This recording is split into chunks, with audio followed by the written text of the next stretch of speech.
তারই একটা অংশ হিসেবে বিউবিটিকে আপাতত Bangladesh university of business and টেকনোলজির আইন ও বিচার বিভাগ তাদের ২০ বছর পূর্তি উদযাপন করেছে। রাজধানীর মিরপুর বেড়িবাঁধে বিইউবিটি স্পোর্টস কমপ্লেক্সে এই আয়োজনে স্পন্সর করে ক্লাসরুম একাডেমি সহ বিভিন্ন প্রতিষ্ঠান।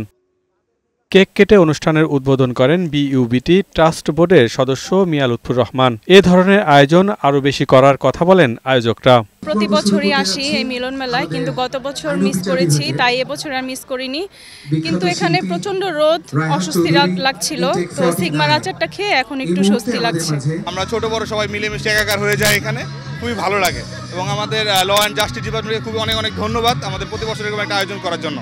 ক্লাসরুম একাডেমি তো তারা সহ থাকার কারণে প্রোগ্রামটা আরো বেশি ভালো হয়েছে। ক্লাসরুম একাডেমি থেকে একটা গিফট প্যাকেজ দিয়েছে, সেটা পেয়ে আমি ভীষণ খুশি, ভীষণ এক্সাইটেড। দিনব্যাপী নানা ইভেন্টে মেতে ওঠেন শিক্ষার্থীরা। দীর্ঘদিন পর বন্ধুদের কাছে পেয়ে আবেগ আপ্লুত হয়ে পড়েন সাবেক শিক্ষার্থীরা।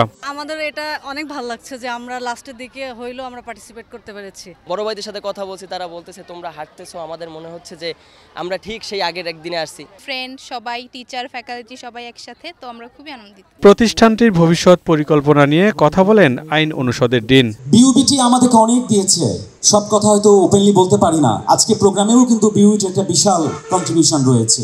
বিশ্ববিদ্যালয়ে যখন আমরা আসি, আমাদের প্রথম শর্ত হচ্ছে কোনো ক্লাসগুলো যেন নষ্ট না হয়, আমাদের পরীক্ষা যেন হ্যাম্পার্ড না হয়, আমাদের শিক্ষকরা যেন আমরা সঠিক সময়ে প্রত্যেকটা কাজ সঠিকভাবে করতে পারি।